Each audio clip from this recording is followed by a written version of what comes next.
If you have ever wondered what you see in the sky, this program is made just for you so that you know what you see in the sky. We are going to start our monthly review with the month of April, or what remains of it. And we promise next time we'll try to do it earlier so that you know what you'll be seeing in the skies in that month before it happens. We'll look at what happened in the Northern Hemisphere. Well, there was a solar eclipse. But wait a minute, what is it about? Long back, the people in my country, Zimbabwe, used to think a sun rose, and the eclipse was viewed as the rotting of the sun. But the truth is, during a solar eclipse, the moon blocks the sun from view.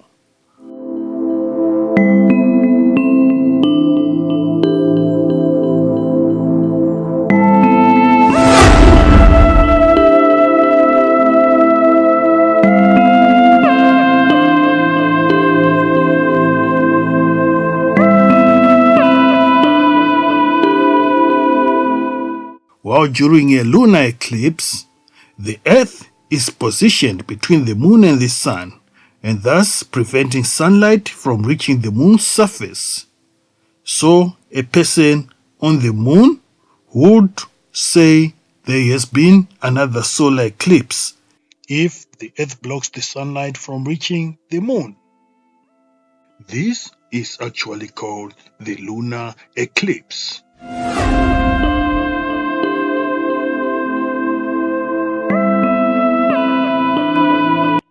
But I digress. Let's talk about what happened in April. The moon completely blocked out the sun on Monday, April 8, 2024, across large parts of Central and North America. The solar eclipse took place during the afternoon and traveled over to Mexico, some call it, into Texas and across 14 other states before exiting through Canada. It lasted less than 10 minutes, like most solar eclipses do. Solar eclipses happen about twice a year, but finding yourself in one is considered very rare. Zimbabwe, like most countries in the Southern Hemisphere, last experienced a total solar eclipse in the year 2001. Do you remember that?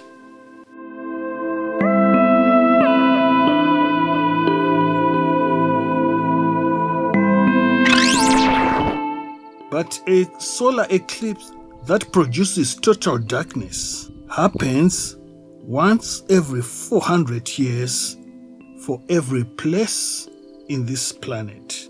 A giant comet, 3 times the size of our highest mountain in the world, Mount Everest, named 12P pons-brooks, is quickly making its way towards the inner solar system. Like most comets, it is made up mostly of ice, dust, and gas. But don't be scared, it won't harm us.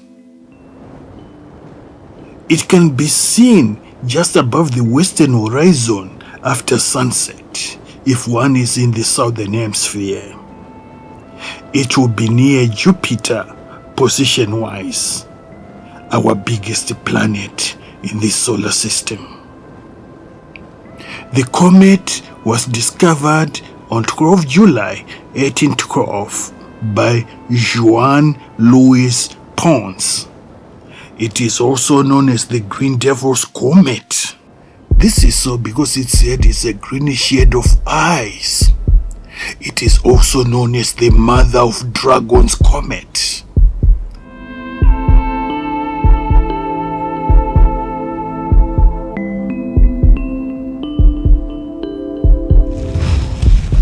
July 2023 seemed to have an outburst and developed two horns, which ended the demonic horn's name as the Devil's Comet. These horns have since disappeared. Now, this is a periodic comet that comes once in every 71 years. It is one of the brightest periodic comets. On April 21, it will be most visible as it will be closest to the sun on that day. To the naked eye, it will be like a fuzzy blob, and sometimes one can even see its tail. On 2 June 2024, it will be closest to Earth at 232 million kilometers away. So mark that date, 2 June. It is thus too far to collide or to have any effect on or with the Earth. In December, there will be a meteor shower active from the 29th November to 13 December, which will be considered to be a result of a residue of this comet.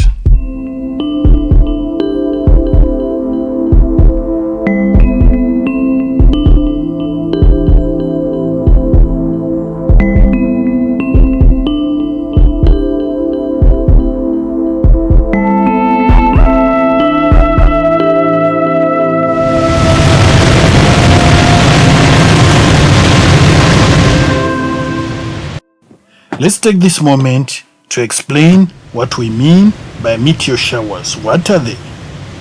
These showers occur as the Earth passes through debris left behind by a comet in the sky. As these particles enter the Earth's atmosphere, they burn up at high speeds and leave a bright streak across the sky. Their speeds can be as much as 35 kilometers per second. So, what exactly is an asteroid? And how does it differ with a meteor, you can ask?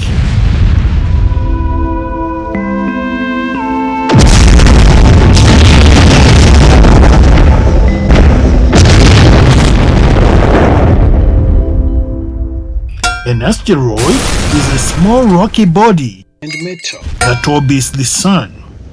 This makes it different from a comet, which is mostly made of ice, dust, and gas, and may take many years to orbit the sun.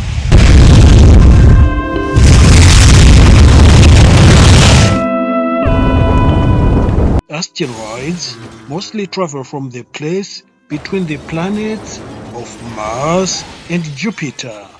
This place is full of asteroids, such that it is known as the asteroid belt.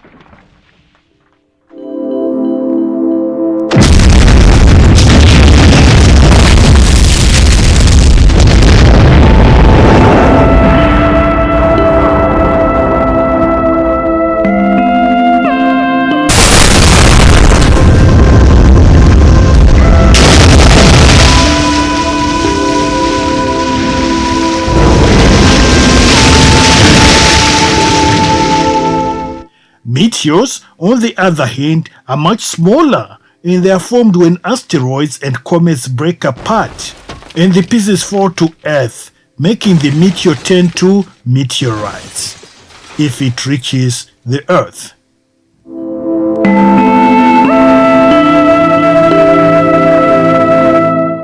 Meteors can be leftover comet particles.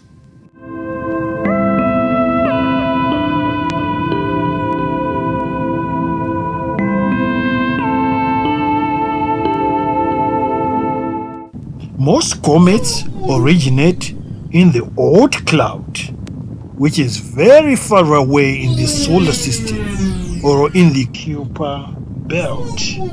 These are regions of icy bodies.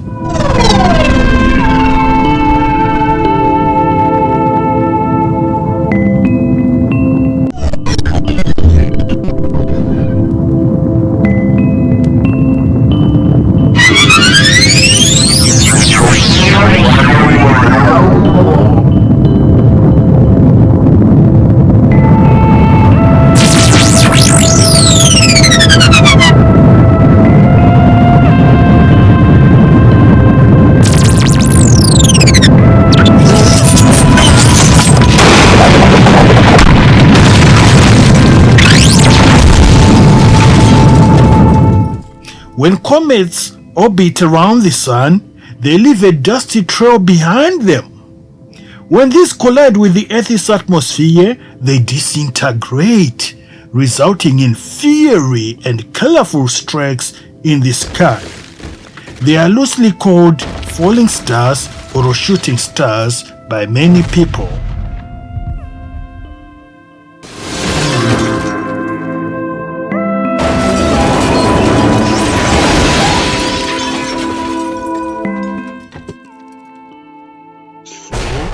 Both asteroids and comets can make meteors, and meteors are the falling stars, the shooting stars. In my tradition, they thought whatever direction these falling stars went was the direction one would find a lifelong partner to get married to. Of course, it was false because they go in every direction. Meteor showers will be these falling stars in great numbers. But these are not really stars. Real stars will be explained in another discussion. So, meteor showers, suffice it to say, will be what we call the falling stars, but in brackets. Some do fall to the earth.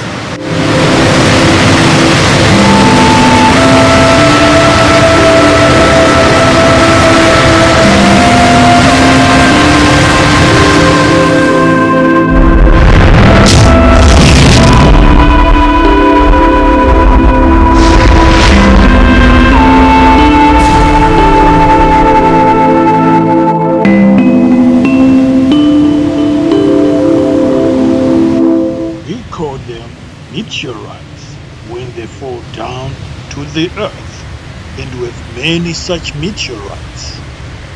A big example is the Hoba meteorite found in Namibia. But they are endless in number. They are always falling. Some are captured by the huge gravity of the planet Jupiter, our big brother planet, our savior. And some just burn out before they reach the earth.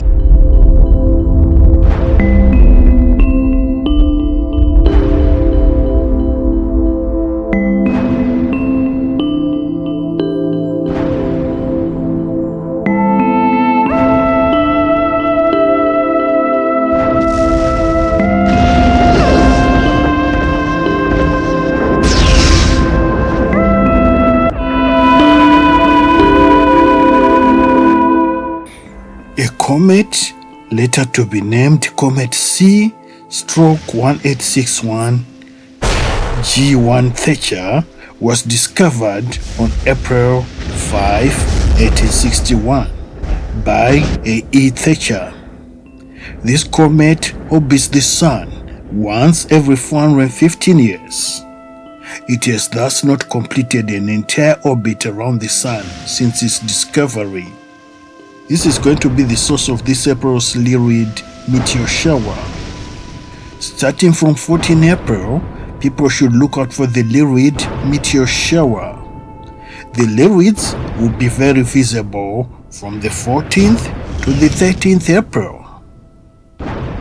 They are expected to peak on 22 to 23 April. Although not the most active meteor showers, the Lyrids can sometimes feature meteors with bright, dusty trails that glow for several seconds. The best time to look for the Lyrids, if the weather you have is good, is in the early hours of 23 April this year. The shower comes to a maximum at full moon, so moonlight will affect viewing conditions by obscuring. In a dark sky, not illuminated by the moon, you can see 10 to 15 Lyrids per hour. The shower is visible from both the northern and southern hemisphere, but is more active in the northern hemisphere.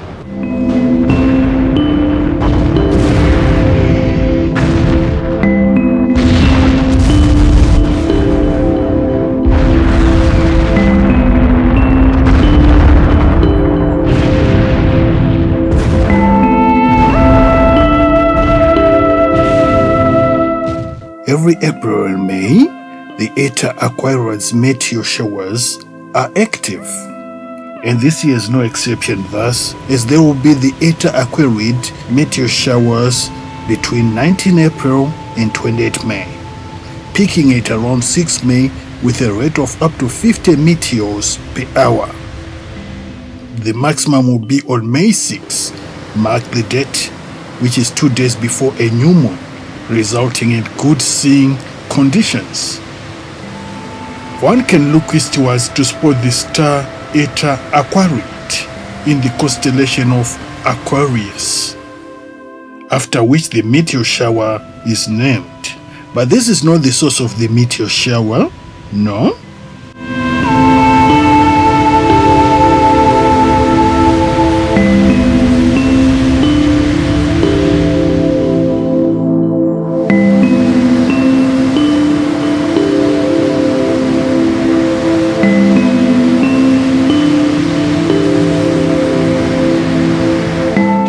The source of the meteor shower is the famous Halley's Comet, which is visible from Earth every 75 to 76 years. Well, some of us were lucky to see this comet in 1986 as students, after the school head told us to go out of our study rooms and check it out in the skies. This shower is known for its speedy meteors, which travel at about 238,183 kilometers per hour through the Earth's atmosphere and sometimes leave glowing trains behind. This shower is more visible from the southern hemisphere countries, where it's one of the most prolific showers of the year, and will appear low in the sky in the northern hemisphere countries in the early hours pre-dawn. They will mostly appear in the eastern side of the sky.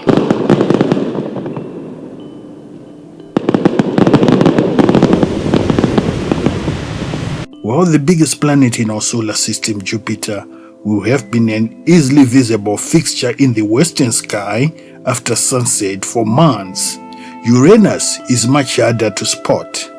But however, from April 20, the proximity of the two planets just 5 degrees apart will make finding Uranus easier. Looking west when the sky falls dark after sunset, Uranus will appear more with a greenish tint just to the right of Jupiter. You can use a binoculars or a small telescope to easily find them.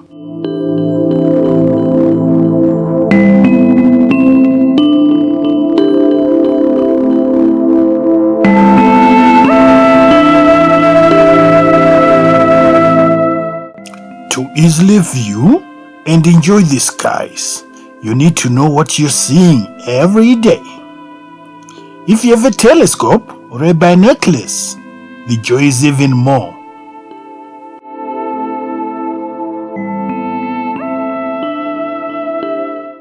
If you have a smartphone, putting applications like Skyview and Starwalk will help you know more about what you'll be seeing at that given moment in the sky by just pointing your phone to the sky with one of those applications open. Try it. You'll like it.